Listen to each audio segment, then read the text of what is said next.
But sorry, I just want to say that I still think that the petition is definitely important and great and a really fantastic initiative. I talked to a beauty expert, or a person senior person in the beauty field, who said it's so ubiquitous. Whenever I go onto Instagram, I assume that every single image of a person's face is filtered or goes through Facetune. Yeah. You know, so it's now self-editing, and this person was saying it's huge. It's so huge. Facetune is making your eyes wider, making the eyes bigger, tucking lengthening the neck, lips bigger. I show all the girls in the talks, and I'll say to them who uses Facetune, and a few hands go up. It's one of the most popular apps in something like 80% of countries, and it seems so harmless. Just a little bit of touch up and make the remove the spot or make the eyes bigger, but it's starting to do what people like me have been fighting about, and Jess have been fighting about for years, what is happening to messages in the media. If we're starting to do it to ourselves, it means we're moving away from being okay with ourselves, and we're continuing to move further into the space of being screwed up, being unhappy with how we look. And it also puts so much focus on, for young girls, this pressure about how we look, and not being up to par with what they're seeing on social media. Physical appearance becomes everything, right? Yeah. I'll ask the girls in talks, I'll say, who's heard of Photoshop? And they all throw up their hands. And then I'll show them sort of how prevalent it is, from music videos to, I'll show them covers of magazines or photos that get leaked out of sort of the real image. And they're, even though they think they know about it, they're still quite sort of angry and horrified about how James, what's your view on this? And have you gone onto Instagram and self-filtered or self-censored your face or your image? No, I'm not really that savvy, but it does remind me of a quite famous case in tennis, since we're in tennis season, and the male tennis player Andy Roddick, very handsome man from the United States, who took to town Men's Fitness magazine because he did the cover photo, and he went, oh, those arms are too big, my arms aren't that big, and he investigated, and it turned out it was Rafael Nadal's, and they'd stuck Rafael Nadal's arms on his body to make him look, pumped and jacked. And so I think part of it is also when people, and like you're seeing it now, people are beginning to speak out more when magazines Photoshop them, because it does. I think when you do a photo shoot or something like that, and then people just Photoshop you to where you don't really look like what you naturally are, I think that can really mess with your identity. Isn't it the $6 million? I'm old enough to remember the $6 million man. We have the technology to improve ourselves.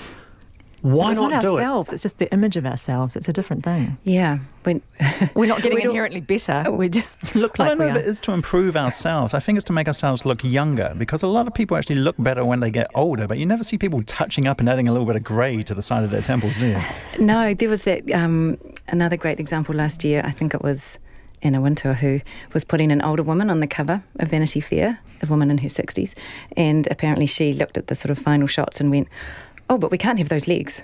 Those legs look 60, like not the 60-year-old legs. So they Photoshop different legs on. So, a lot of it is anti-aging, trying to look younger. It's been a wonderful panel. Angela, thank you for being with us. Nikki Bazant and James Nokise, thank you so much. And we're back same time, same place tomorrow afternoon. I'm Wallace Chapman. See you then.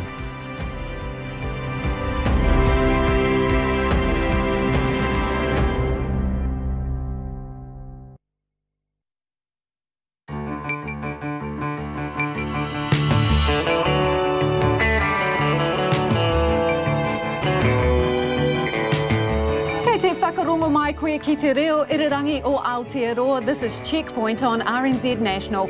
I'm Lisa Owen. On tonight's program, KiwiBuild. Is it a total knockdown or just a refurb? Labour's ditching its year-on-year targets for its flagship housing policy. So what happens now? We think inside the box, yes, inside, when we take you on a tour of an alternative to traditional housing. Air New Zealand shares lose altitude after it slashes its profit forecast. And National leader Simon Bridges throws down a tax challenge, promising there'll be no new ones on his watch. And speaking of watching, you can catch us on Facebook at rnz.co.nz/checkpoint, on Freeview Channel 50, Sky TV Channel 83. RNZ News at 5 o'clock. Good afternoon, I'm Anna Thomas. The Housing Minister says a public spat between the former head of KiwiBuild and the head of the new Housing Ministry is an unwanted distraction. Phil Twyford is recalibrating his KiwiBuild program and will go back to the Cabinet with an updated plan. All of KiwiBuild's interim targets have been scrapped, except the end goal, 100,000 homes in 10 years. The former KiwiBuild boss, Stephen Barclay, is taking legal action against the Ministry of Housing and Urban Development and its chief executive, Andrew Crisp. Mr Twyford says the situation is not ideal. It certainly hasn't helped during the critical early months of the KiwiBuild program. I just want to see the whole thing resolved, and it's appropriate that it's dealt with by the public servants involved. Housing Minister Phil Twyford. Hospital midwives will strike next month if there's no resolution of a dispute over pay and conditions. The Midwives Union, MERAS, has issued a notice for rolling 12-hour strikes between February the 11th and 14th. There have been 4 sessions with the Employment Relations Authority since January the 14th, but the government's offer has not changed since August last year. MERAS and DHB negotiators will meet again on Friday. Gore District Mayor Tracy Hicks says support is being offered to the family of a boy who died overnight.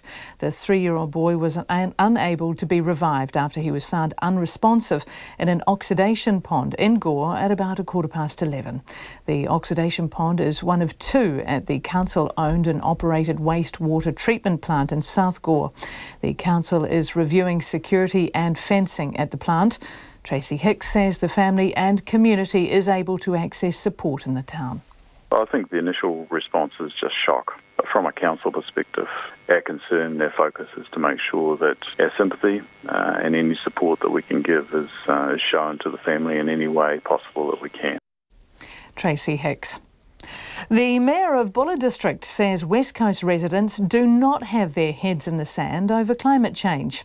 Gary Howard's comments follow reaction to the West Coast Regional Council's submission to the Zero Carbon Bill. The Regional Council's statement that it could not support it until the science behind human-caused climate change is proven has sparked a public and political backlash. Mr Howard says while there are concerns about the potential social and economic effects on the West Coast from the bill, the region is also concerned about the impacts of climate change. Certainly, I can say absolutely the Buller District Council recognises climate change and has great concerns about what the implications are of climate change for the communities throughout the district and region. Mr Howard says climate change is challenging the West Coast to make fundamental changes to its economy. Nationals put tax back on the political agenda with a new plan to boost income tax thresholds every 3 years to keep pace with inflation. The leader, Simon Bridges, announced it as part of his State of the Nation speech in Christchurch. Simon Bridges told the business audience New Zealanders are already paying too much tax. This government's bad decisions are driving up the cost of necessities like petrol, rent and electricity, and they can't help themselves from adding new taxes. Simon Bridges says there would be a veto clause if the economy were to slow. He's also not ruling out campaigning on tax cuts at the next election. The government has hit back, saying National can't afford the $650 million price tag alongside its other policies. Trains in Wellington this evening are expected to be running as usual despite earlier fears of more delays. Yesterday, Hutt Valley and Johnsonville trains were cancelled because high temperatures caused the overhead electrical cables to expand and sag. But the weather today hasn't had the same impact. Funding to replace the overhead cables, which were installed in the 1950s, was earmarked by the government last year. And more than 1,000 ageing timber poles and 38 kilometres of overhead wires will be replaced by 2021. Separate to the overhead cable failures, some services on the Hutt Valley, Johnsonville and Waiheke lines are being replaced by buses due to a lack of staff. It's coming up to 5:05. The uncapped pair of Northern District's batting all-rounder Daryl Mitchell and Central District seam bowler Blair Tickner have been named in the New Zealand men's cricket squad for the upcoming T20 series against India. Mitchell's inclusion comes after strong form in domestic T20, while Tickner is in the squad for the third and final match of this series starting in Wellington next week. Captain Kane Williamson is back in the side with bowler Trent Boult rested for the series. The Breakers coach Kevin Braswell believes shifting focus away from their bid for the playoffs has played a crucial role in back-to-back wins in basketball's Australian NBL. The Auckland club needs a late surge of wins to clinch a spot in the top four. The Breakers beat Cairns and Brisbane last week, but ahead of the consecutive games against league leaders Melbourne this week, Braswell says they have tried to forget about the playoffs. I thought I put a lot of pressure on the guys because I was always talking about the playoffs 5-6 games ago. Hey, we got to win this game because of the playoff race. Or different things about that. But what I just went back to, and I was like, you know what? If we just take it game by game, we'll be okay. And, you know, right now it's the first game against Melbourne. I'm not even thinking about the second game. You know, if we can get through the first game, I think we put the pressure on them. Kevin Braswell. And the Wellington Phoenix have added a second defender in the space of 24 hours after signing Anthony Golick from fellow A-League football club Central Coast. The 28-year-old centre-back was released yesterday by the Mariners after playing only 9 games this season in his return from a broken leg. And that's the news. Dodgy insurers taken to task. And we're going to be doing something to make sure that consumers know that they are being treated fairly. Apple left red-faced over eavesdropping glitch. It's not exactly going to reveal your innermost secrets, but it is a major security problem. And a sweltering week at work. There are better places to be, but this place is quite breezy with the doors wide open. The only place to be. Morning reports, weekdays from 6. Then on 9 to noon, new figures show a steady increase in cases of meningococcal disease since 2014. We ask a world expert why. And after 10, finding ripples in the fabric of space-time with Nergus Marble-Vala, an astrophysicist from the team that first observed gravitation waves. Join me, Catherine Ryan, on 9 to noon after Morning Report on RNZ National.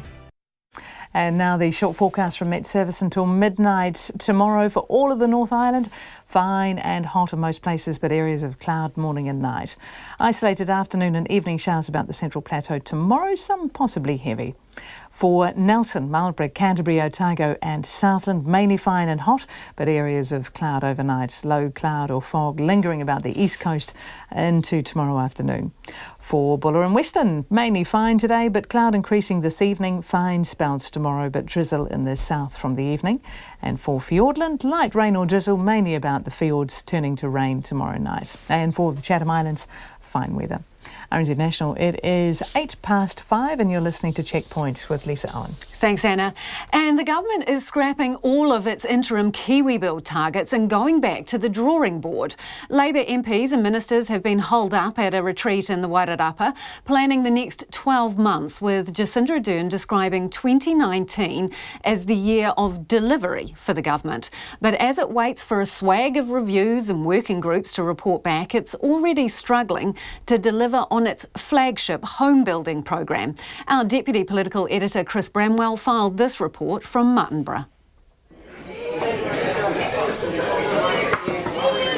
The mercury was rising in the Wairarapa today, and so too was the pressure on KiwiBuild. Labour's annual caucus retreat began well enough, with MPs in shorts and t-shirts and children playing outside on the grassy lawn and a relaxed breakfast. But then it was down to business for the Prime Minister and Labour MPs in the cool air-conditioned rooms of the conference centre. 2019 is now the year that a lot of delivery will be required of us. Why? Because since coming to power, the coalition government has put in place a slew of working groups and reviews which are now starting to come home to roost. They include the tax and welfare working groups, the government's response to the mental health and addiction inquiry, and getting the zero carbon bill finalised. But Jacinda Ardern wasn't finished. Whether it's, for instance, our child wellbeing strategy, of course our housing program across community housing, Housing New Zealand and KiwiBuild. Well, KiwiBuild hasn't exactly got off to a roaring start, with the Housing Minister Phil Twyford admitting last week that the government would fall well short of its mid-year target of building 1,000 KiwiBuild homes. And it now appears that target and the other interim KiwiBuild targets are out the window, as the whole policy is, as Mr Twyford calls it, recalibrated. Yeah, so I'll take a paper to Cabinet in a few weeks' time. We're looking at both how we can make KiwiBuild a stronger incentive for developers and how we can make it work better for first home buyers. While the interim targets are toast, Jacinda Ardern is sticking to her guns about the overall KiwiBuild target. Our 100,000 over 10 years hasn't changed. Those interim targets haven't been a useful way to demonstrate our delivery program, and that's why the Minister's looking at that again. The KiwiBuild rethink comes against the backdrop of a very public spat between the former head of the KiwiBuild unit, Stephen Barclay, and the head of the Ministry of Housing and Urban Development, Andrew Crisp. Phil Twyford concedes the whole situation isn't ideal. I've regarded this whole thing as an unwelcome distraction. It certainly hasn't helped during the critical early months of the KiwiBuild program. I just want to see the whole thing resolved, and it's appropriate that it's dealt with by the public servants involved. Jacinda Ardern is trying to put a positive spin on the government's ability to be able to deliver on its promises. We do have an ambitious program, and look, we've never claimed perfection in that program, but we are doing things very differently than the last government and tackling head-on some of those big challenges facing New Zealand. So yes, I do feel confident. Ambitious or not, the KiwiBuild backdown is embarrassing for Jacinda Ardern and the government. Labor spent years hammering the former national government for its lack of action over affordable housing. Now it has to show the public that it can do better. In Martinborough for Checkpoint, Chris Bramwell. So KiwiBuild, billed as Labor's key weapon to tackle rising house prices, is being revamped as housing continues to be less and less affordable in this country. Just last week, an international housing survey found homes in New Zealand's 8 main centres are unaffordable at 6 times the median household income. Renters aren't any better off, so what are the alternatives to the traditional home-owning dream? I went out with cameraman Nick Monroe to take a look at one. When it comes to the so-called housing crisis, is the solution thinking outside the box, or is it actually moving into the box? The steel shipping kind. You've probably seen them stacked on the wharf like battered Lego blocks, but just park that thought for a second. Hi, welcome. Can we come in? Absolutely, come on in. Because Brenda Kelly's shipping container home is oceans away from that image. How would you describe living in here to people? Modern, functional, comfortable, everything you could want in a house. I've loved it. You've not mentioned size at all in that description. No, I haven't. For me personally, I admit living small's not for everyone, but it's more than enough space for what I need. The design she developed is L-shaped, one 40-foot container with the kitchen, lounge, bathroom and main bedroom. Perpendicular to that, there's a smaller 20-foot container, a flexi space, guest quarters or office or second lounge, you choose. How big is it? It's around about 45 square metres. 45 square metres, about a quarter of the size of your average standalone new house. And width-wise, the containers are slimline. Follow me. So I'm about 1.8, 180 centimetres tall. There you go. That's about how wide this tiny house is. Just a bit over. So, strictly speaking, how wide is it? 2.2 metres. 2.2 metres. You can lie down on the job. This model actually sleeps 7 people. Really? Let's count them. A double bed in the main bedroom, a double fold-out sofa in the lounge area, that's 4. This nifty desk that converts into a single bed makes 5. So when you've got the grandkids coming over or your visitors, you can sleep one there and then behind. Hidden in the wall is a queen-size bed. Pull it down and the second sofa retracts into the same wall. Grand total, 7 sleeping spots. So this is really the true test of whether you like the people you live with or not, isn't it? It is, yes. How long do you reckon you could stay in here with that many people? Me personally, not too long. It would be more the party or whatever.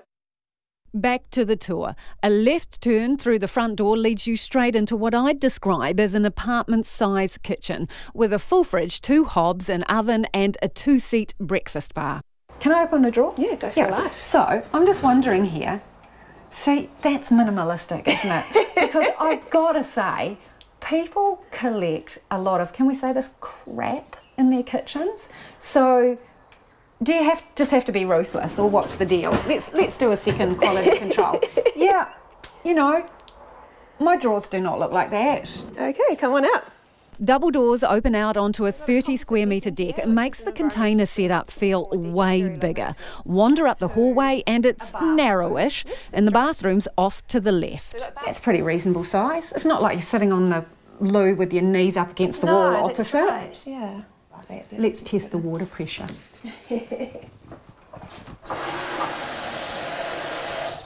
And where's that water coming from? So the water for that sink is coming from the mains. The water for the toilet is coming from our 1,000 litre water tank, which is rainwater from the roof. Outside is an eco tank. Tiger worms munch their way through the waste. Inside, at the end of the hall, is the main bedroom. One person would have to scramble over the double bed to get out, though, because it's pushed up against the wall. So once again, we've used a few tricks of the trade here, like mirrored doors on your wardrobe, so it actually enhances the feeling of space when you're lying in bed. The room feels twice as deep. Come and have a look at yourself, Nick. You'll see. Come around. So, there's Nick. Hi. The mattress pops up to reveal a storage unit, but still, you'd have to live lean. So where's a girl supposed to put all her news journalist, you know, sensible blazers? I'm the first to admit tiny home living isn't for everybody. So you have a good litmus test. If you can't survive without 7 pairs of shoes, then tiny and small living's probably not for you. The wardrobes are empty now because Brenda's moved out after 2 years. She's going to road test another container design that's only 20 square metres all up. There is a dirty secret to small house living, which is off-site storage, right? I have heard that, yes. Okay, so hand on heart, you didn't have off-site storage when you lived in this property? I do not. I have a garden shed, and I'll tell you the truth, my dad insisted I needed a garden shed. I didn't actually want one because I knew the second I had one I would fill it, and sure enough that's what's happened. Before I lived here I lived in 10 square metres, and before I lived in that I had a 3-bedroom home. 10 square metres, that is a whole other story. 10 square metres. Yeah, yeah. Everybody's got cupboards that are full. If you have the space, you fill it. To buy a 40-foot one-bed shipping container with kitchen and bathroom is about $109,000. The smaller 20-foot add-on is just over $40K.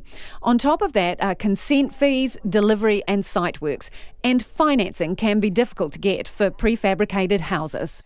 I'm the first to admit, I'm the first one to tell clients if they're seeking a container home thinking it's a low-cost option, they need a little bit of a reality check. Our homes feature lights of solar panel rainwater harvesting as standard, so we're actually aiming for a high-quality eco fit-out. Then there is, of course, the land, potentially the single biggest cost, but that's where Brenda Kelly thinks the containers come into their own. They're suitable for sites that traditional construction often would prove cost prohibitive. So sloping sites, for example, where to try and level something out and put a concrete pad on and retaining and whatnot, it's going to add significantly to your costs.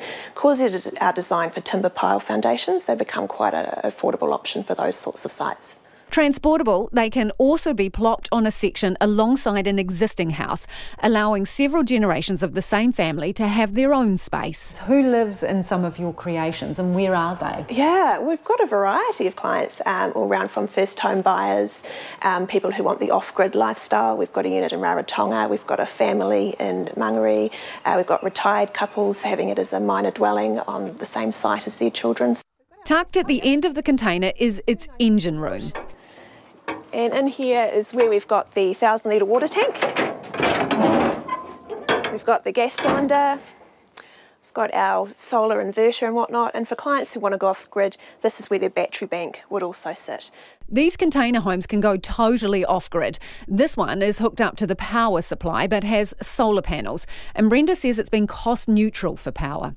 So, only one thing left to check before we go. No cats to swing, but what about a stuffed dog? I noticed something when we came in, which it's not a cat, but it's close enough to. It's a little stuffed dog. So, let's do an experiment. You right, Nick? Yeah. You can swing a dog in here. And if you were listening to that story, you can watch it when you get home online or on our Facebook page. Interested to see if you think you could live in that size house. Brenda there reckons 4 to 7 people could fit in 45 square metres. National has thrown down the political gauntlet on tax. Leader Simon Bridges has used his first major speech of the year to unveil a plan to increase income tax thresholds and a pledge for no new taxes, including petrol excise increases in the first term of government. He's accusing the coalition government of piling on more taxes when many people are still struggling to pay the bills. Our political editor, Jane Patterson, was in Christchurch for his speech.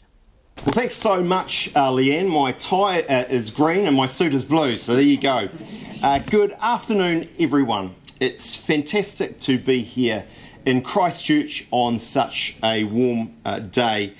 Simon Bridges opening his speech with a reference to talk of a new blue-green party, but it was tax that was front and centre. For many New Zealanders, incomes are struggling to keep up with the rising costs of living. This government's bad decisions are driving up the cost of necessities like petrol, rent and electricity, and they can't help themselves from adding new taxes. His plan would be for thresholds to be assessed each year against inflation and adjusted accordingly. Inflation is predicted to rise 2% each year, and Mr Bridges says threshold creep has a direct impact on New Zealand households. Wages rise, cost of living of course also rises, and people are bumped into the higher tax threshold and therefore are worse off. I'd note that this is most income tax payers, actually those who will be best affected here are those around 50,000 through to 75. Well, they're not rich. National's finance spokesperson Amy Adams explains how the plan would work. The year after an election, Treasury would be mandated to come up with the plan of what a 3-year adjustment for CPI would look like. The government then puts that in place, subject to a financial veto effectively. So if, for example, we were to see deflation and tax thresholds would go down, you may well see a government say, well, we're not going to drop them. If there was a major economic crisis, you may well see an argument to put it on hold or not do it one-off. Mr Bridges says a national government would look at current policies like fees-free tertiary and the Provincial Growth Fund to find savings, but he would not go as far as saying he'd fully scrap either policy. The Finance Minister Grant Robertson questions how National would pay for threshold adjustments alongside other spending policies in transport and education. Well, I noticed that they didn't do it in the 9 years that they were in government, and they've got some serious explaining to do about how they're going to afford this. We're talking here about their estimate of $650 million a year, maybe a little higher than that. On top of that, you've got Amy Adams needing to find around $30 billion over the next 5 years to reach her debt targets. He says something has to give. Ultimately, they have to answer the question for all New Zealanders, what will they cut? Because they cannot afford what they're saying they want to do. In fact, I think probably Simon Bridges has found Stephen Joyce's fiscal hole in his backyard. Simon Bridges also says income tax cuts are potentially still an option for National for the 2020 election campaign. He did make 4 commitments: no new taxes or increases to petrol tax in a first term, and National would scrap any capital gains tax as well as the existing Auckland regional fuel tax. In Christchurch for Checkpoint, Jane Patterson. And it's about 5:23. You're listening to Checkpoint with me, Lisa Owen. And we're really keen to hear your feedback. You can text us on 2101. You can tweet us at Checkpoint RNZ or email checkpoint@rnz.co.nz. Now, let us know what you think. The government is so-called recalibrating its KiwiBuild flagship policy. They're scrapping all its interim targets. And Simon Bridges gave his, State of the Nation speech today. He's promising no new taxes in his first term should he win the next election. It was another scorcher today across much of the country, with punters hitting ice cream parlours, lucky people, and swimming pools hard to try and keep cool. Yesterday, Hamilton, Levin, Kaitaia and Kelburn all reached record high temperatures, and today the heat turned on Canterbury. Mount Cook and Pukaki took out the top temperature at 34.8 degrees, followed by Hurunui at 34.4 degrees. But the hot temperatures are raising concerns among some farmers and fire crews who are hoping it won't go on for too much longer. Katie Todd and cameraman Simon Rogers went for a drive to find out how different Canterbury residents are faring. Summer is making itself felt in Christchurch's New Brighton. The nearby ice cream parlour is pumping, the whale paddling pool is packed, and surfers are making the most of the swell.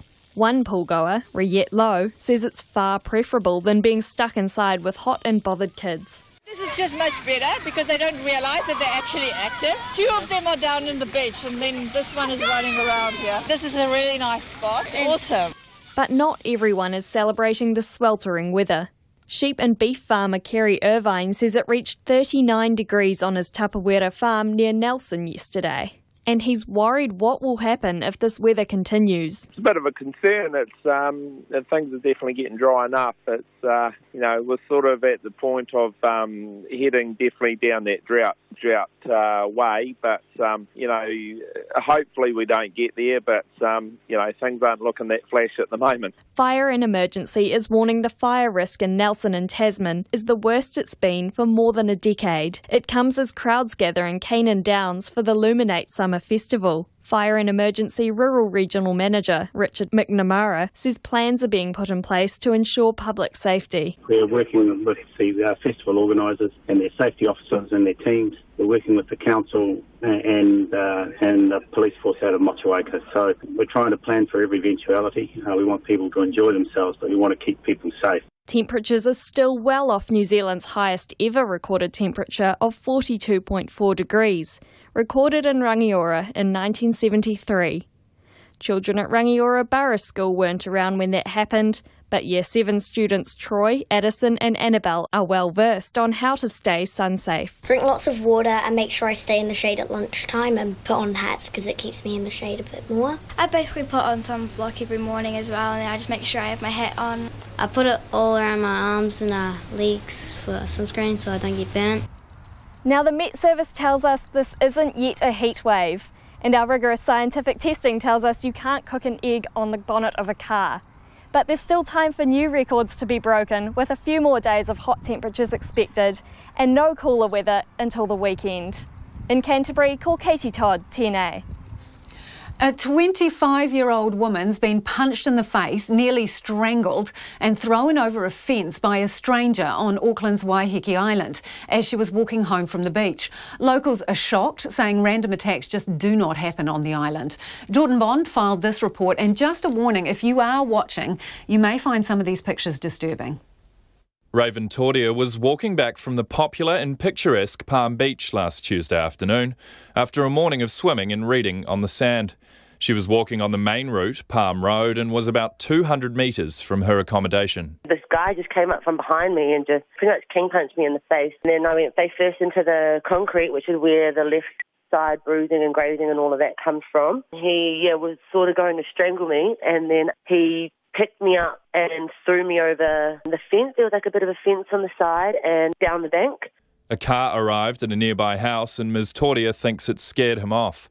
Most of the injuries are to her face, including heavy bruising and swelling, along with other cuts and scratches to the rest of her body. She has had no energy and has been sleeping for long periods of time.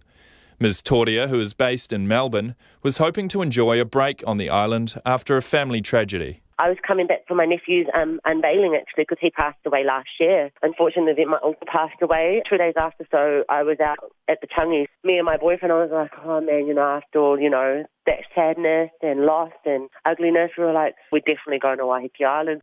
She says the attack has hurt her mentally as much as physically.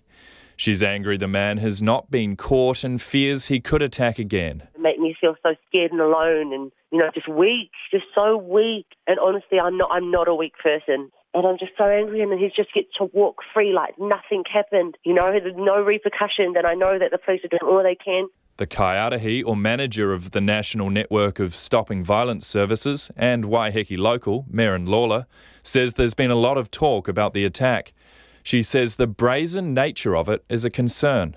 Simply being attacked for going about your business and for it to occur in broad daylight in a not entirely secluded area is particularly disturbing. Stella Andrews lives near Palm Beach.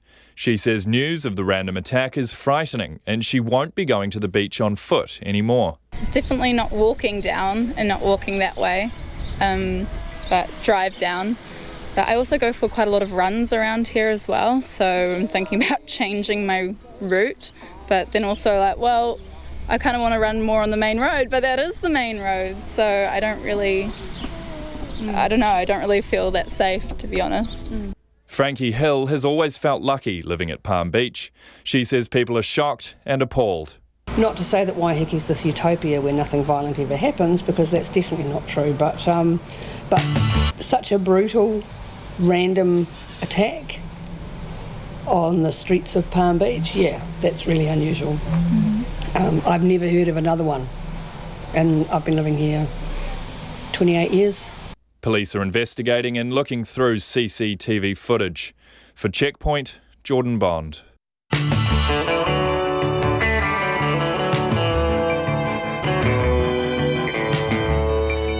On Checkpoint on RNZ National, will police enter the Pike River mine? Life insurance horror stories emerge after a report released yesterday blasted insurers for dirty tactics and putting profit before people. And a 67-year-old landscaper becomes one of Canada's most notorious serial killers. We would love your feedback, so do get in touch. Text us on 2101. You can tweet us at Checkpoint RNZ, Facebook us, Checkpoint, or email checkpoint@rnz.co.nz. And we're getting some feedback coming in. We showed you a container house earlier in the program. Someone has texted us saying, just saw the small home on your show. If I had a home like that, I would consider it a palace. And she's very lucky. But all the beds made me wonder if it was for rental or similar originally. Actually, Brenda lived in the house herself for 2 years. She's just rented it out, $470 a week, and families did apply for the tenancy there. So she reckons 3 or 4 people could live there comfortably. Look forward to hearing more from you. But now Anna Thomas is here with the headlines. Thanks, Lisa. Air New Zealand is blaming a slowdown in international travel for a likely slide in profits. But industry observers say the airline may be losing out to cheaper competitors. The airline's profit warning today saw its share price dive more than 13%. The national carrier says it expects underlying earnings of $340 to $400 million for the June year, down from a previous forecast of $425 to $525 million. The opposition leader Simon Bridges is describing the government's KiwiBuild back down as an embarrassment. Its interim targets have been scrapped, and the Housing Minister Phil Twyford is to go back to the Cabinet with an updated plan. After delivering his State of the Nation speech this afternoon in Christchurch, Mr Bridges said KiwiBuild was a massive public policy failure. Hospital midwives will strike again next month if there is no resolution of their pay dispute. Their union, Meras, says the DHBs refuse to acknowledge the skills and responsibilities of midwives, whose top pay scale is just over $66,000 a year. They have had 4 sessions with the Employment Relations Authority since January the 14th and will meet with DHB negotiators again on Friday. The government says National can't afford the $650 million cost of its newly announced tax policy and at the same time implement its other policies. During his State of the Nation speech in Christchurch today, the opposition leader Simon Bridges told a business audience National would boost income tax thresholds every 3 years to keep pace with inflation. The Buller District Mayor says people on the West Coast do not have their heads in the sand over climate change. The West Coast Regional Council has admitted that it cannot support the government's zero carbon bill until the science behind the human-caused climate change is proven. Minister Howard says while there are concerns about the bill's potential social and economic effects on the West Coast, locals are also worried about the impacts of climate change. Trains in Wellington are expected to be running as usual this evening despite fears of the heat causing more delays. Yesterday, trains to and from the Hutt Valley and Johnsonville were cancelled when high temperatures caused the overhead cables to expand and sag. But today's weather hasn't had the same impact. Some services on the Hutt Valley, Johnsonville and Waiheke lines are being replaced by buses due to a lack of staff. And State Highway 1 south of Dunedin is closed after a truck rolled on the southern motorway between Fairfield and Mosgiel. A St John spokesperson says 2 people have been taken to Dunedin hospitals with minor injuries. And that's the news. Thanks, Anna. It is about 25 to 6. You're with Checkpoint on Radio New Zealand National. Let's return to that story that Anna mentioned, which was Air New Zealand. Air New Zealand is blaming a slowdown in international travel for a likely slide in profits. But industry observers say the airline may be losing out to cheaper competitors. The airline's profit warning today saw its share price dive more than 13%. The national carrier says it expects underlying earnings of $340 to $400 million for the June year, down from a previous forecast of $425 to $525 million. Robin Martin has more. Air New Zealand is blaming a slowdown in forecast bookings for its profit downgrade. And that, Chief Executive Christopher Luxon told staff in a video briefing, means that sales growth is slower than previously assumed. We're still expecting revenue growth, but at a slower rate than we previously thought. And we're seeing this particularly in our domestic leisure and also our inbound international tourism markets. Christopher Luxon also pointed to a fuel bill predicted to be about $180 million more than last year and up to $40 million required to cover problems with the Rolls-Royce engines used on its Boeing 787 Dreamliner planes. Despite Air New Zealand's woes, House of Travel's Retail Operations Director, Brent Thomas, says the sector itself is in fine shape. So in 2018, we saw the market grow between 7 and 8%. We're just waiting on the final numbers from the New Zealand Statistics Department.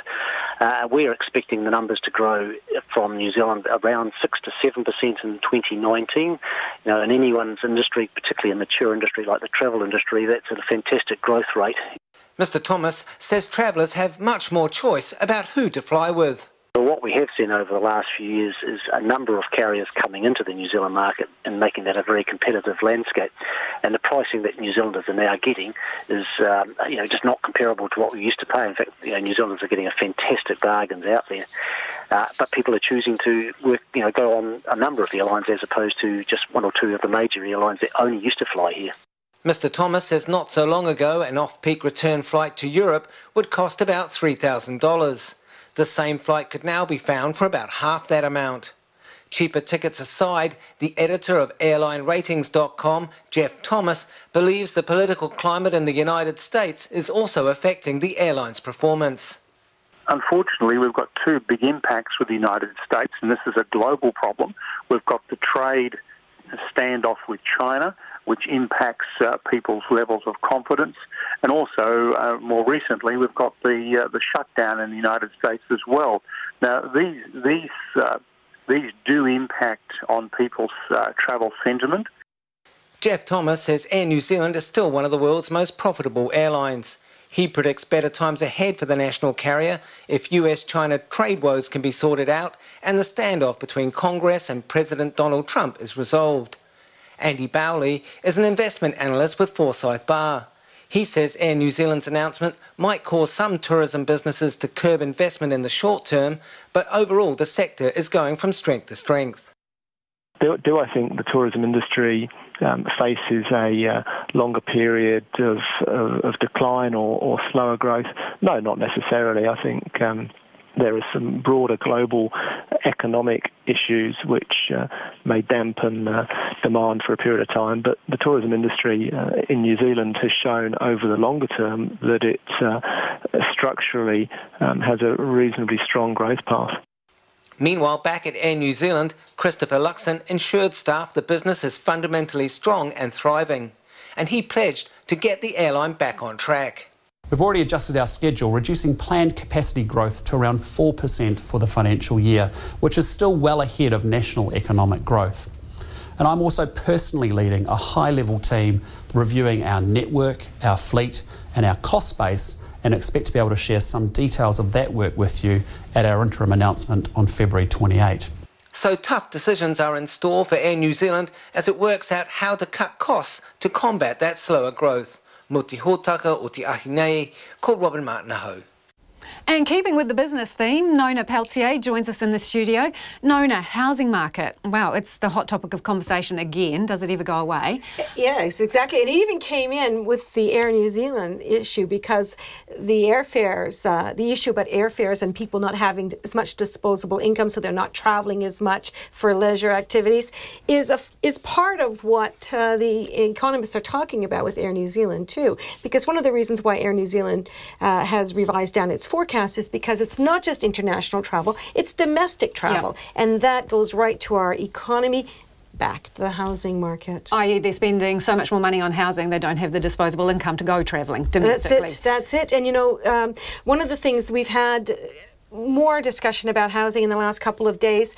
Milford Asset Management's expert on the housing, Frances Sweeman, came out yesterday and said, look, she thinks that the New Zealand housing market mirrors the Australian one, and that the credit crunch that they're facing in Australia will also happen here in New Zealand, but for somewhat different reasons, partly because our banks, our big banks, are owned by Australian companies. The squeeze is going to be felt there. That has a potential for a trickle-on effect here to New Zealand. As well, the Reserve Bank is looking for the banks to hold more capital. That is potentially going to squeeze the bank's resources in terms of lending. That credit crunch that the Australians are feeling, to a lesser extent perhaps, will be also felt in New Zealand, which makes it harder to get cash to buy a house. So that's one issue. A slowdown? Well, they're saying that, yes, the prices are going to drop, because if people can't borrow to buy, there you go. So it doesn't really make much difference if it's that you want a place to live, can you afford to buy one? Now, on the other side of that, CoreLogic came out today and said, yeah, but, you know, we have a different situation here. Our LVRs, for example, were tough on our market when it was heated up. So that means that when it's cooling down, the Reserve Bank can go easier on us, which means that credit might be easier. So that's a completely different kind of point of view from what we've seen from Milford. So yeah, which way is it going to go? Watch this space.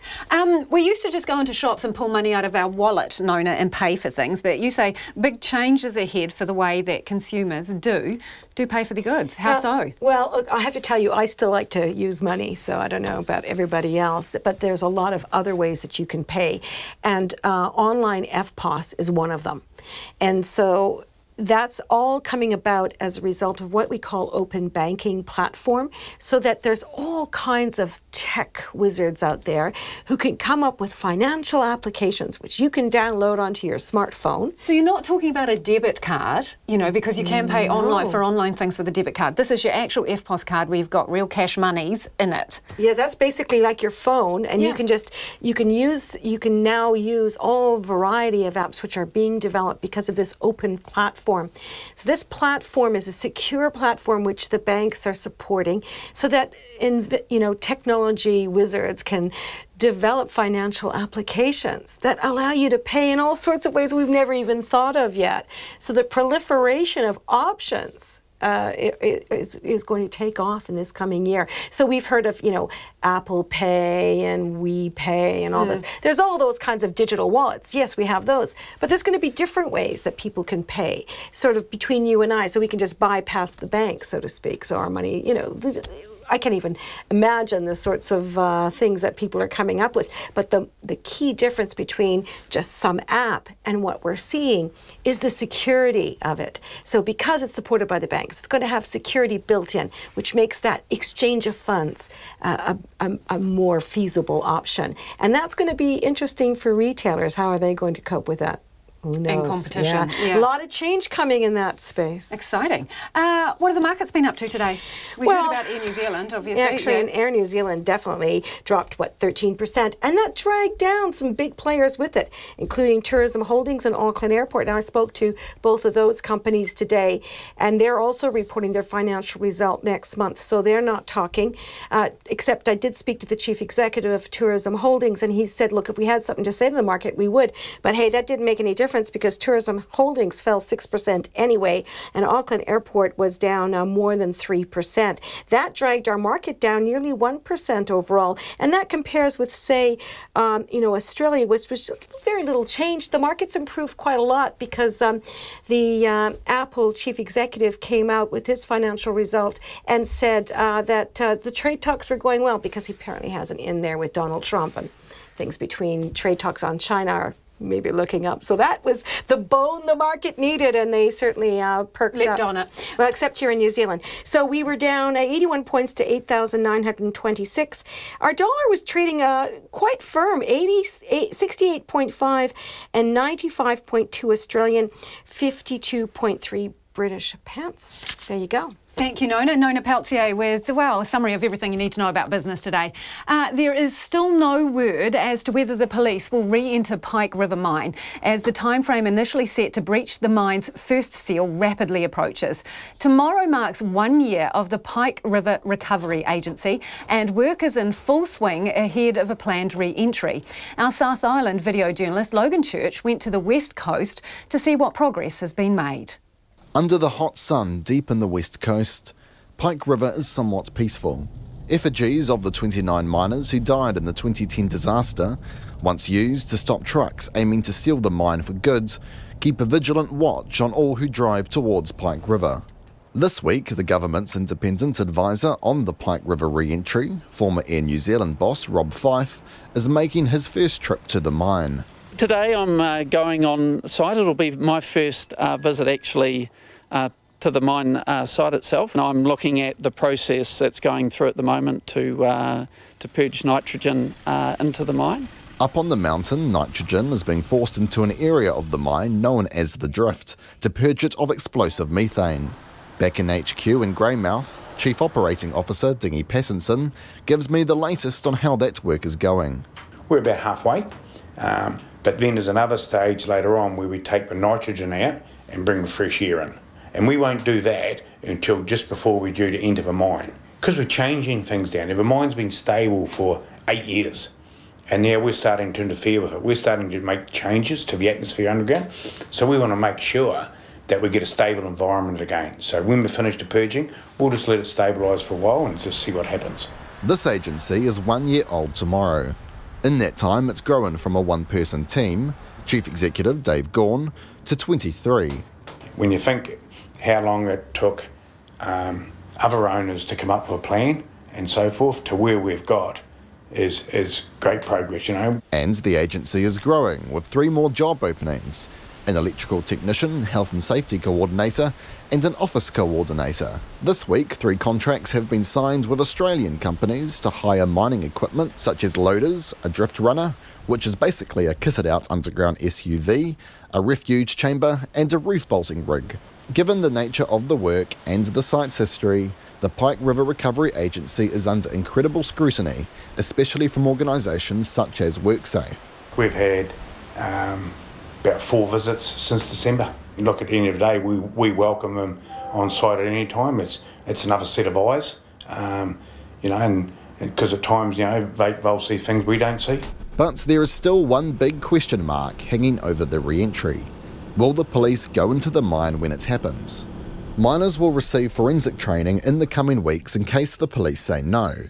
But up at the mine's entry, Rob Fyfe says they are covering all their bases. If the police, for whatever reason, couldn't go in, then we would have to make sure that we were able to train the mining team with a level of forensic capability to achieve what we're looking for the police to achieve. And I think that is also a viable plan, albeit it wouldn't be our preferred plan.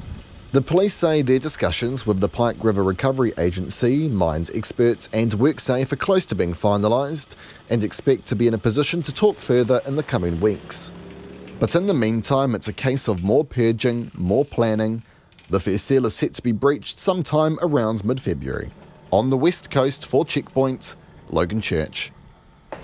Life insurance customers have described feeling threatened, ignored and kept in the dark by their insurance companies and have welcomed a report which exposes companies' tactics.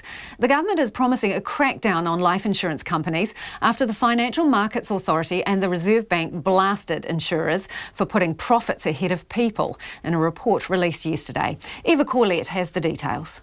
The report gave examples of consumers not being told of higher charges and increased risks or reduced benefits and coverage when they renewed or changed their policies.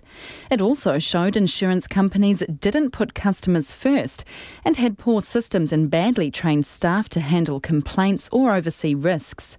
A former customer, Gisborne resident Rose, decided to scrap her partner's life insurance policy after the couple got into financial difficulty. But their provider, BNZ, then sent a letter she describes as nothing short of scaremongering about the terrible financial woe they would face by getting rid of it. We didn't divulge to them why we were cancelling because, of personal reasons. And for them to then try and lump onto us this big guilt trip about not having life insurance was really, to me, it was just unasked for, and it really preyed on a vulnerable situation for us, which they didn't know about. Rose says sales were put ahead of customer care, and she wouldn't seek out life insurance again because of the tactics used. My opinion of BNZ in particular was very, very low, that they had gotten too big and they had gotten too far removed from their customers. Julian Edmonds from Spring Grove near Nelson took out life insurance with Government Life 40 years ago at $300 a year. It has since been on-sold to various other insurance companies.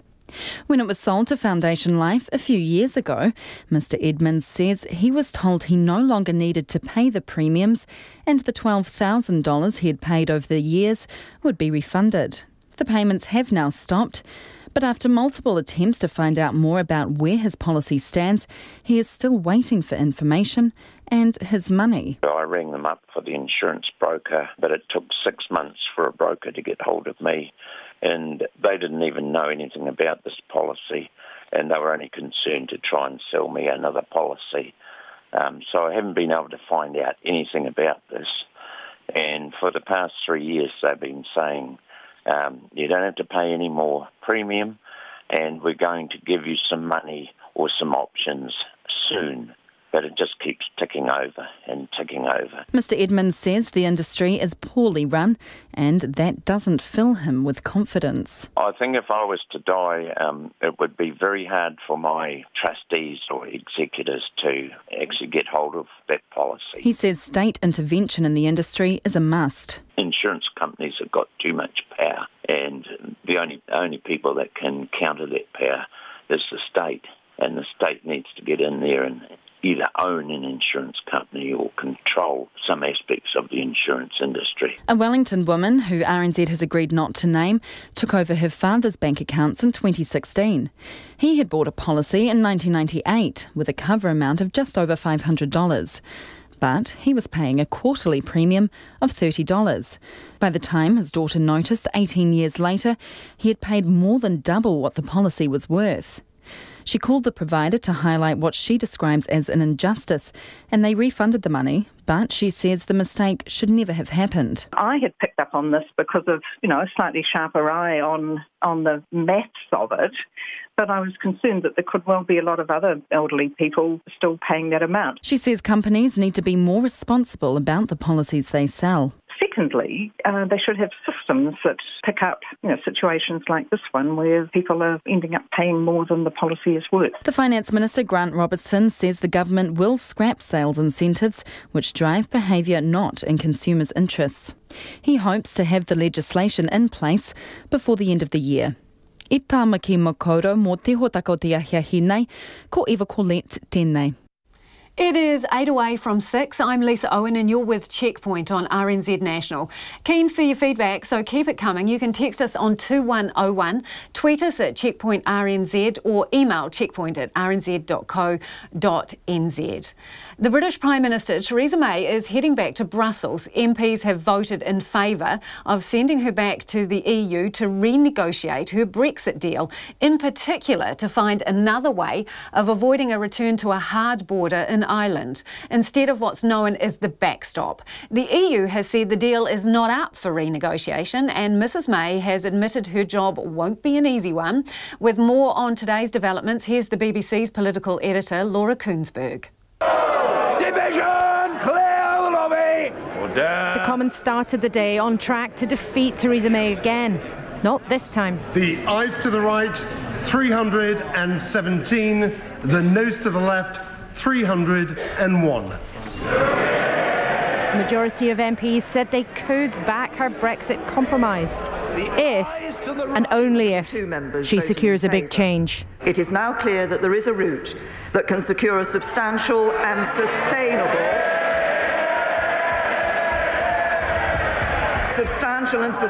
majority in this House for leaving the EU with a deal.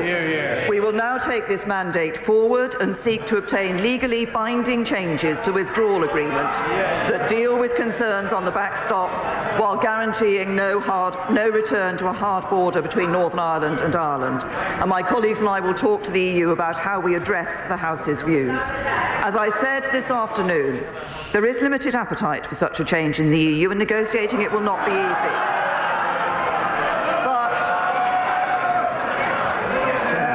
But in contrast to a fortnight ago, this House has made it clear what it needs to approve a withdrawal agreement. Both sides well know the Prime Minister will be up against it to get the EU to budge. Actually, what you saw today was something really rather wonderful, which was my party, the Conservative Party. You had Leavers and Remainers trooping through the same lobby with the same objective, which is to get a better deal for Britain. And we are mandating Theresa May to go and get that. And believe me, she can. In a relief to the government, a bid to persuade Parliament to change the law to delay Brexit if ministers can't get a deal by the end of next month failed. The ayes to the right, 298. The noes to the left, 321. Glum faces on Labour's front bench, who'd backed it. But there was another effort to get MPs to say they'd never accept leaving without a formal agreement. The ayes to the right, 318. The noes to the left, 310. By just 8 votes, it sneaked through to muted cheers. They won't force the government to change its plan, but that will be heard just fine in Brussels. We're very pleased that the clear will of Parliament has been expressed, that MPs do not want us to crash out on the 29th of March without a deal. There aren't many nights when the Prime Minister goes home to number 10 with the Tories more united. But it's not just her or them, but the EU too, that will determine whether that can last. The Trump administration and Venezuela's opposition leader are laying the groundwork for a peaceful democratic transition in the country. The US Vice President Mike Pence with American diplomats met with Juan Guaido, top envoys in Washington yesterday. The talks came just a day after the White House hit Venezuela's state-owned oil company with new sanctions in an effort to starve President Nicolas Maduro's regime of cash. CNN's Nick Patton-Walsh takes a look at the growing resistance inside Venezuela. Hunger often explodes as rage on Venezuela's streets, but it's not ousted Maduro's government as the military generals have their backs. Hemos jurado morir. The defence minister tweeted his soldiers would die for the government. Yet, while the rank and file express support in videos like this, they tell us they're suffering like everyone else. Al presidente Juan Guaidó. Some Venezuelan officers have even defected and, outside the country, have appealed on TV for a military uprising. But their supporters haven't reached critical mass, and now they tell us they want the White House to arm them. As Venezuelan soldiers, we're making a request to the US, he says, to support us in logistical terms with communication, with weapons, so we can realize Venezuelan freedom. We're not saying we need only US support, but also from Brazil, Colombia, Peru, all brother countries that are against this dictatorship. They show me the WhatsApp groups plotting rebellion they hope reach thousands of soldiers. But they also rejected any possible military intervention by US forces themselves. We don't want a foreign government invading our country, he says. If we need an incursion, it has to be by Venezuelan soldiers who really want to free Venezuela. Now we're unifying all those military groups working towards freedom to create a really big one that can be decisive. The appeal for US help comes after military uprisings have seen little success so far. This group of soldiers in Caracas over a week ago staged a rebellion that was short-lived and ended in their reported arrest. In a basement car park in Caracas, I meet a serving soldier, afraid to be identified, as he spoke of the chance of an uprising. There are soldiers in every unit, he says, that are willing to rise up in arms. They're preparing themselves and learning from past mistakes. They're waiting for the right moment so they can hit even harder so people feel it. A few units are missing weapons and ammunition too, taken for this purpose. Past operations have failed because the higher-ranking officers were against it. They control every area still, and if an uprising happens, it's swiftly neutralized. But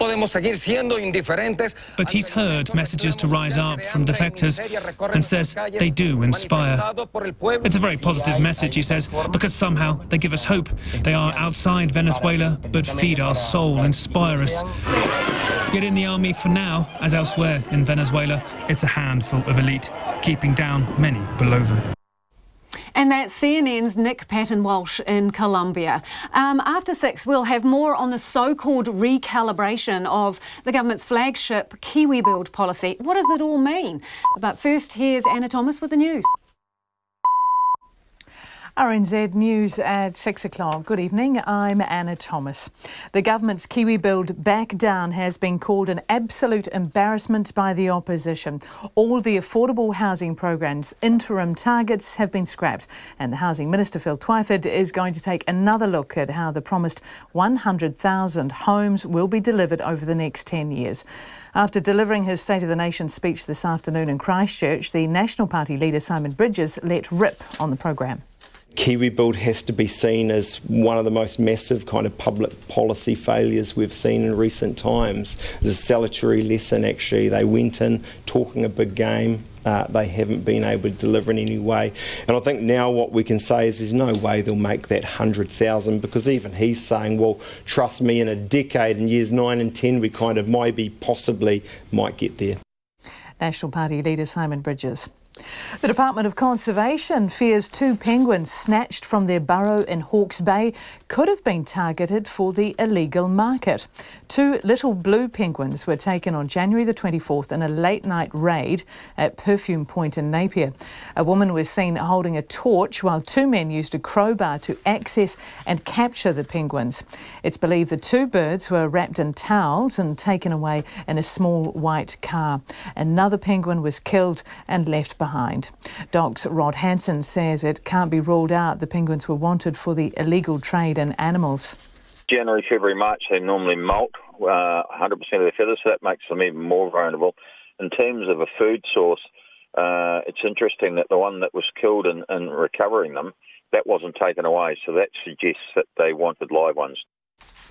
Rod Hansen. Anyone with information is being urged to contact DOC's hotline.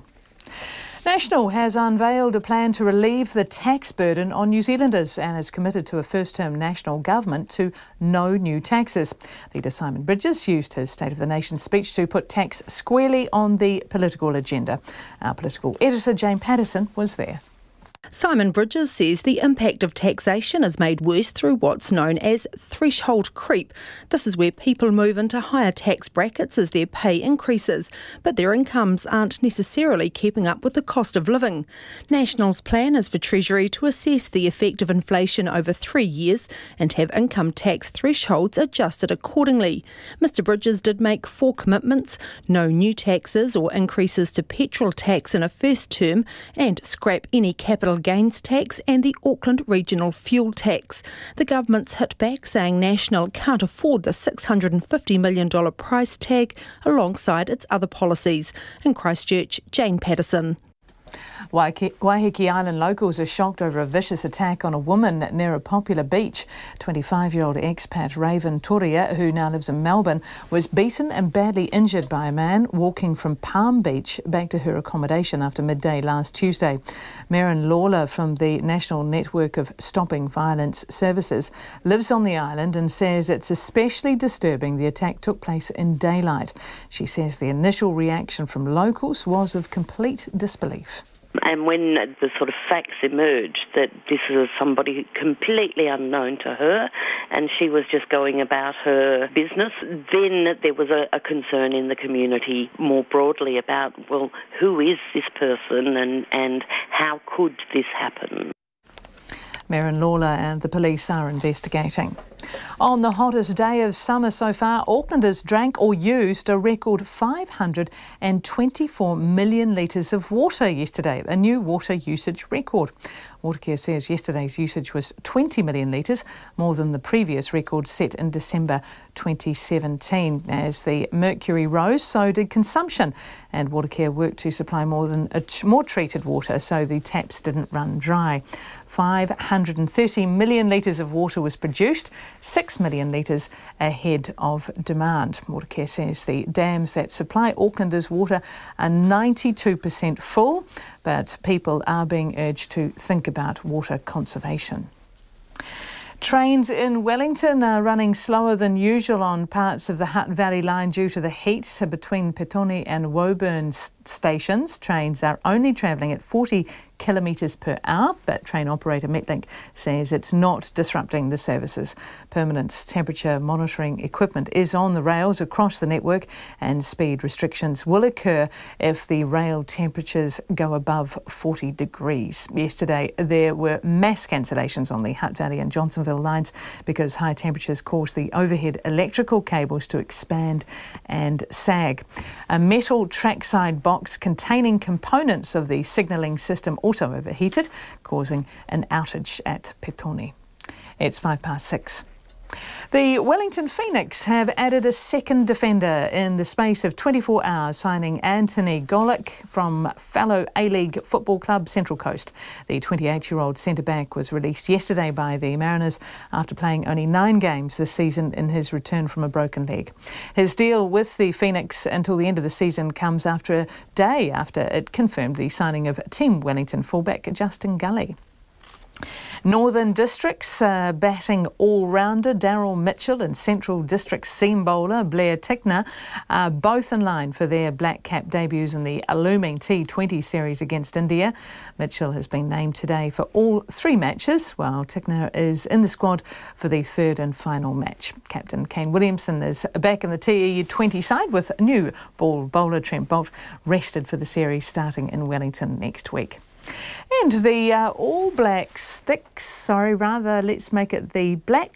striker Hugo Ingles says they'll need to be at their best when they host the high-flying Belgium men's hockey team on Friday night. The New Zealand men's and women's teams have Pro League matches against Belgium in Auckland, presenting a difficult challenge for the men. Belgium were crowned world champions in December. Ingles says the Red Lions are a formidable outfit. They've got a good environment at the moment. They seem to have a golden generation coming through. So they've got a lot of players in their late 20s, early 30s that have played a lot of hockey together. And you're starting to see the connection that they have on the field is huge. And they're also in a program that's full-time. So you see that coming through in the way they play. Black Stick striker Hugo Ingles. And that's the news. Tonight on Nights, Dan Slevin reviews a few movies coming your way after the school holidays. There's episode 1 of a new window on the World Series, The Chase, where science meets adventure, and Stephen Reid and Anne DeLoe from Glasgow University on the vexed issue of Mary, Queen of Scots. I mean, why is she still vexing, given her 6-year reign ended over 4 centuries ago? Find out on Nights with me, Brian Crump, after the news at 7 on RNZ National. Now looking at the Met Service short forecast until midnight tomorrow. For all of the North Island, fine and hot in most places, but areas of cloud morning and night. Isolated afternoon and evening showers about the Central Plateau tomorrow, some possibly heavy. Nelson, Marlborough, Canterbury, Otago and Southland mainly fine and hot, but areas of cloud overnight. Low cloud or fog lingering about the east coast into tomorrow afternoon. For Buller and Westland, mainly fine today, but cloud increasing this evening. Fine spells tomorrow, but drizzle in the south from the evening. And for Fiordland, light rain or drizzle, mainly about the fjords, turning to rain tomorrow night. And for the Chatham Islands, fine weather. RNZ National, it is 6:08 and you're listening to Checkpoint with Lisa Owens. Thanks, Anna. National has kicked off the political year by unveiling a new tax plan to combat the rising cost of living. In his first major speech of the year, Simon Bridges unveiled the plan to boost income tax thresholds every 3 years to keep pace with inflation. And while he was holding court with National MPs in Christchurch, Labor was falling on its sword over KiwiBuild at its caucus retreat in Martinborough. The Prime Minister and Housing Minister Phil Twyford scrapped the interim KiwiBuild targets, which were announced as milestones alongside the government's flagship program. Simon Bridges says the back down is an absolute embarrassment. KiwiBuild has to be seen as one of the most massive kind of public policy failures we've seen in recent times. It's a salutary lesson, actually. They went in talking a big game.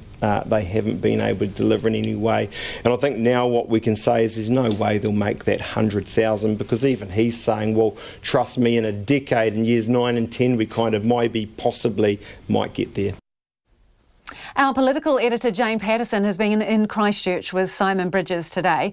Hi Jane, Simon Bridges unveiling that tax plan today, but surely the real gift to him must have been Labor's KiwiBuild woes. Lisa, you could not wipe the grin off Simon Bridges' face when he was talking about this very early and serious stumble with KiwiBuild. Of course, National have been incredibly critical of this policy, and he was taking no prisoners at all today, really laying into the government about their failure to get KiwiBuild off the ground in the way that they promised. How bad is it for this flagship policy for Labor? Look, the fact that barely a year in, or not even well short of a year in, we have major dysfunction at the KiwiBuild unit once it went into the ministry. We've had a recalibration, quote marks, according to the Prime Minister and the Housing Minister of the policy, but they are still sticking to that 10-year plan, the 100,000 houses. But look, this can do nothing but shake confidence in this KiwiBuild policy. There are several problems. There's one with the developer relationship and actually their willingness to even come on board with the government. And Phil Twyford announcing today that they're going to have to give some more financial assistance just to even start working with the developers, so to get that momentum. But also what is happening with that KiwiBuild unit after the resignation of Stephen Barclay and how that is going to be sorted, because until that is sorted, they're not going to make any progress. But look, Jacinda Ardern and Phil Twyford both really emphasising today that this isn't easy stuff. You know, the government came in and had no capacity by itself to be a developer or build houses, but scrapping those interim targets, doesn't matter if they scrap them, that's what they were aiming to go for in those out years. So the questions will still be asked next year and the year after about where they are at. Jane, you've been in politics for a while now. Recalibrating, what kind of language is that? Give us a translation. What do they mean? That is going back to your cabinet colleagues saying this is not working, this is a huge embarrassment, we need to sort this out and we need to sort it out quickly. They said it wasn't a rethink, so they're not abandoning the policy, they're not changing the intent of the policy, but it is a clear admission, and we don't hear it in such stark terms from politicians very often, that this is just not working. As I said, a myriad of problems to deal with. So, any recalibration is just a straight admission of initial failure at the moment, and they're going to have to find different ways to get this moving. Let's go back to Simon Bridges, his tax plan. What exactly does he want to do if National becomes government? So what he's talking about is what's called threshold creep. So you're earning a certain amount, say $70,000 a year. 10 years ago, that might have been a good wage, but maybe today it's not seen as being necessarily wealthy. But the more you earn, the more you're getting into that top tax bracket. And if inflation, if wage growth isn't keeping up with inflation, then actually you're in dollar for dollar in a nominal terms worse off. So what he's saying is every 3 years the Treasury should look at the impact of inflation and those income thresholds raised accordingly. So just shifted ever so slightly upwards every 3 years. Now the message behind it though is interesting, and we heard this from National back in 2005 when John Key and Don Brash took on Michael Cullen and Helen Clark, and for the first time back then tax cuts became a political issue, and they had not been until then. Same message, the government's taking too much of what you deserve, and here's how we're going to fix it. Yeah, how exposed do you think the government is on tax? I mean, you've got New Zealand First there, who hasn't been exactly supportive of a capital gains tax at all. It is very vulnerable on tax, and in fact we saw that in the election campaign, firstly through the National Party's campaign against Labor, just really hitting it hard, telling New Zealanders they were going to pay more under a Labor-led government. Jacinda Ardern during that campaign had to back away from a potential promise of a capital gains tax if the tax working group came back with it this term. She had to bump it out to a second term because they were getting so much backlash about taxes. Of course, we've had the Auckland regional fuel tax. Again, the government's been pushed into promising no more regional fuel taxes in this term, or in fact, through the whole term while Jacinda Ardern is Prime Minister. Labor knows it's vulnerable. This is no coincidence that this is the first shot out of the National Party in Simon Bridges' first big speech of the year. Thanks, Jane. Good to talk to you. That's Jane Patterson, our political editor. More Uber drivers say their income was cut off by the ride-sharing app for customer complaints that they didn't know about or weren't even investigated. Last month, RNZ heard from an Uber driver who says he lives in fear every day of his income being taken away after he was deactivated twice without warning. Since then, 5 more deactivated drivers have come forward, and they say that despite repeated requests from drivers to provide evidence to contest their complaints, they weren't given a chance. Uber maintains that the deactivations were justified and its policy is safety first. Mediana Johnson reports. 2 drivers deactivated in the last month say they had close to the highest possible Uber rating for a driver. But Victor, using an alias to protect his privacy, returned from a 2-week holiday in Waiheke to an email from Uber saying his account had been deactivated. In an email provided to RNZ, Uber accused Victor of making sexual comments to a rider. Uber told him that they couldn't provide details of the incident, including the date and time, due to privacy reasons. Victor insists he's innocent, but says Uber wouldn't accept any of his evidence.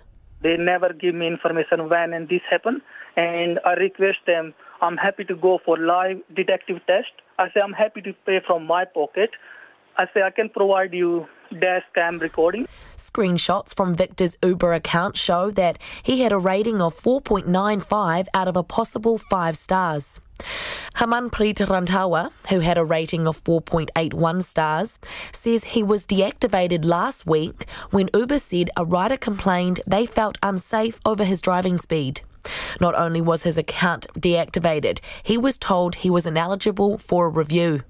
And 2 days later, he was told there had been multiple reports of unsafe behaviour and the decision was final. He has been left struggling financially. Actually, I'm paying finance like $100 every week for the car, insurance, everything, because Uber was only job. 3 other former Uber drivers have been in contact to say they were deactivated over complaints of theft and poor driving.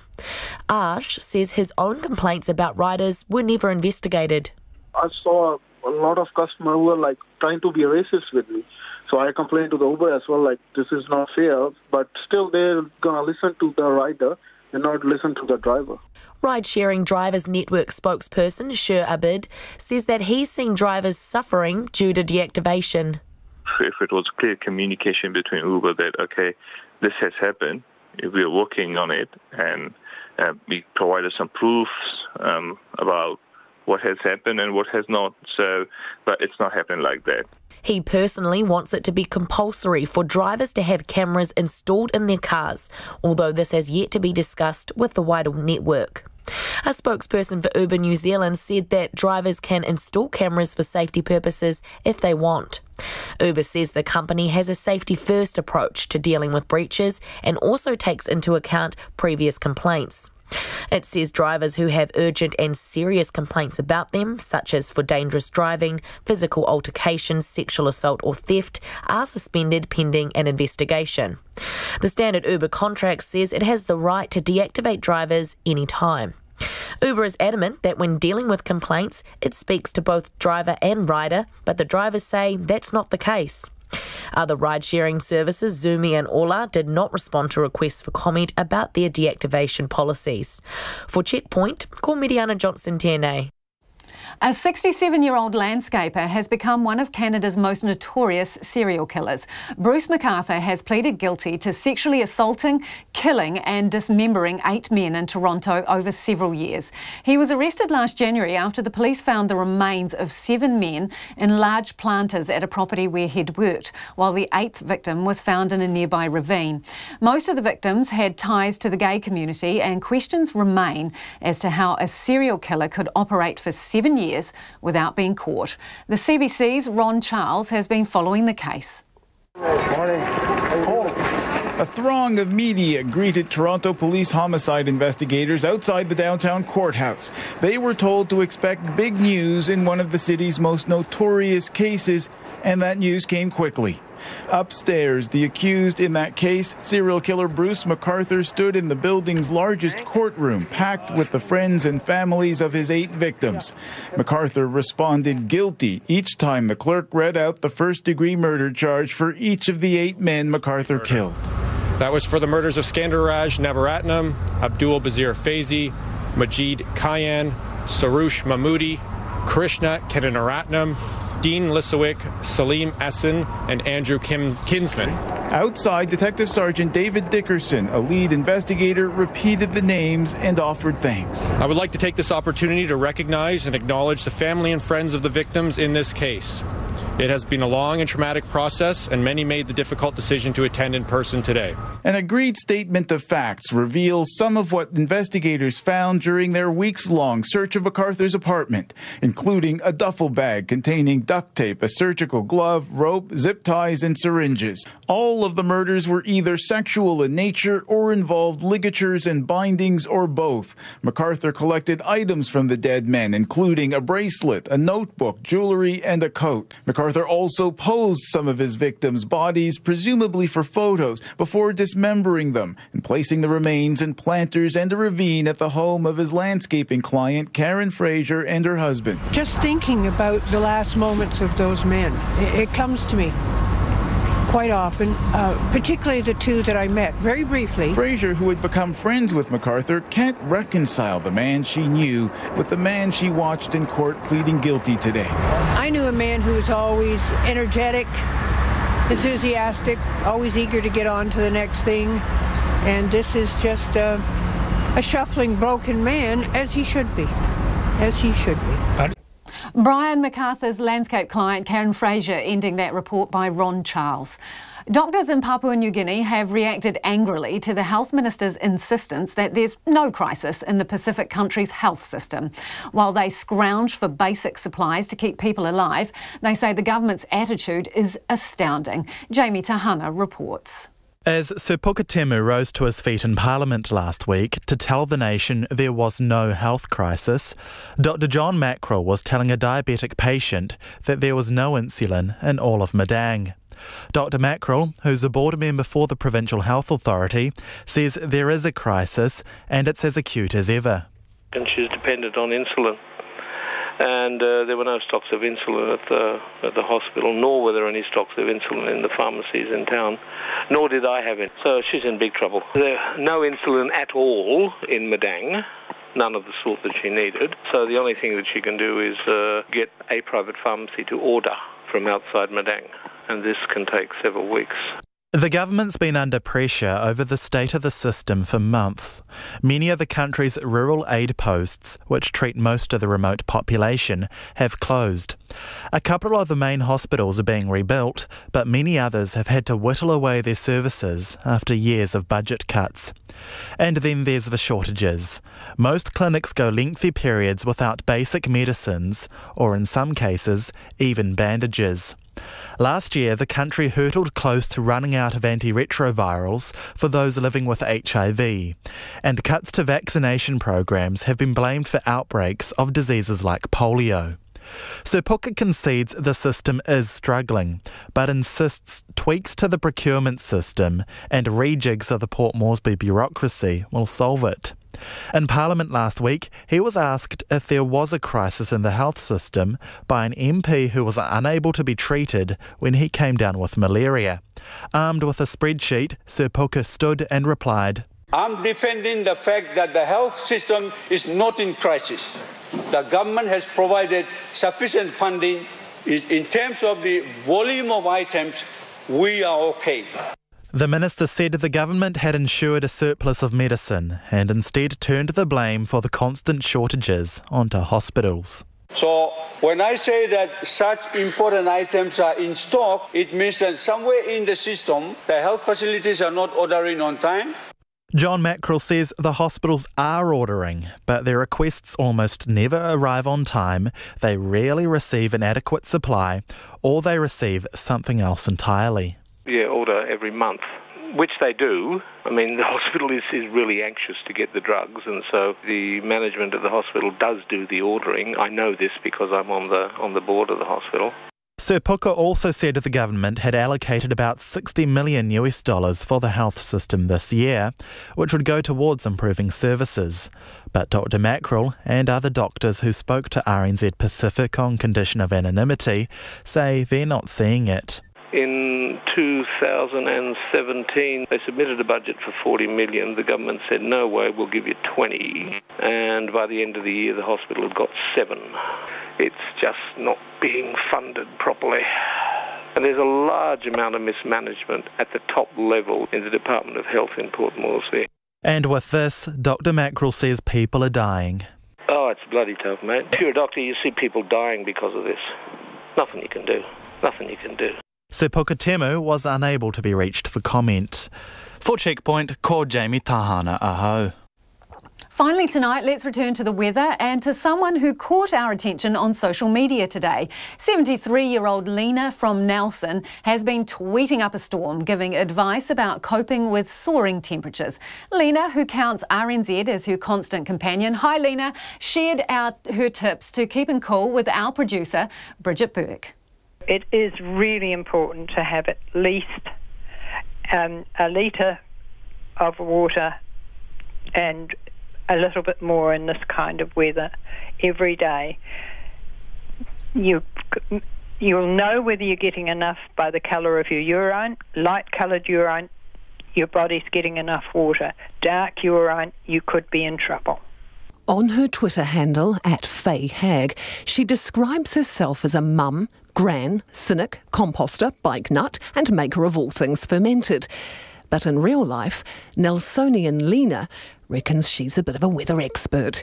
You see, she hasn't experienced anything like the past few days since she was sent home from her job at a car factory in 1973 during a heat wave. We had to cut that to keep our stock alive until such time as we could get a pump fitted and hoses run up under the road to our property to take care of our stock. It was really quite terrifying. And some of the neighbours' sheep up on the back hills actually died of starvation trying to get under fences to get at the little few tufts of grass. It was a very frightening time. What does the heat feel like now? Does that make you think of the days of 73? Well, yes, it did make me, and it made me wonder because I didn't feel that the actual sunlight didn't feel quite as blistering as it does now. But then that might just be an age thing. And it's the age thing that's got Lena particularly concerned. She worries about how elderly people in rest homes are coping this week in the heat. The urge to drink seems to drop off. Maybe it's Mother Nature's way of knocking us off, I'm not sure. But it's not unusual to drink a lot less or think you've drunk more than you actually have as you age. So, Lena's been sharing her tips on Twitter to her 774 followers. The best thing to do is to cut the tops off some old socks or cheap socks or whatever you can get. You can keep them for future times when you need them. Soak them in water, wring them out, pop them on your wrists and your ankles. Get a bandana, a thin tea towel, a cotton scarf, whatever you've got to hand. Soak it in cold water, wring it out, pop it loosely round your neck. Doesn't matter if it drips a bit down your front. It'll feel good. And if she has to go outside, she dresses accordingly. If I must go out in the sun, I will wear a very loose, flowing thin cotton culottes, a very thin, reflective white shirt right down to my wrists, and a huge hat that goes right out over the tips of my shoulders, and I scuttle along underneath that and do whatever I need to do, and then get home again and strip down to the basics. Lena says 72% humidity is no fun. It's like being boiled in oil with our clear atmosphere. The sun bites, she says. I'm fortunate. I have a heat pump unit that I can close down one room and put that on, and I can cool that one room and sit there with my wet bits on and really cool off and start to feel, once the humidity's out of the room, I start to feel human again. And if you're wondering about those wet bits, I will explain what the wet bits are. Sock tops, round wrists and ankles, as good a length as you can get, wet and kept damp and cold, and they will evaporate until they're dry. Just re-wet them, because it's the evaporation that keeps you cool. The way the weather people are telling us it's going to be, I think I'll be sitting here with my wet bits on for quite some time. Grandma Lena in Nelson there with her tips for keeping cool. She was speaking to our producer Bridget Burke. If you want to follow Lena on Twitter, her handle is @FayHag. I'll spell it for you, @FEYHAG. Do feel free to tweet us pictures of yourself with your sock tops dampened around your wrists and your ankles. That's us for this evening, but we'll be back tomorrow. RNZ News headlines at 6:30. Simon Bridges has described the government's backdown on KiwiBuild as an embarrassment after it scrapped its interim targets. The Finance Minister is asking National why it didn't implement its plan to peg tax thresholds to inflation when it was in power. Hospital midwives say they'll strike again next month if the DHBs don't change their offer. Trains in Wellington are running slower than usual on parts of the Hutt Valley line due to the heat. And State Highway 1 south of Dunedin is now open to southbound traffic only after a truck rolled between Fairfield and Mosgiel. Our next news and weather at 7. How do you design a better way of delivering drugs? We watched an octopus squish through a little tiny hole and figured that the skin is basically composed of cells that are stuck together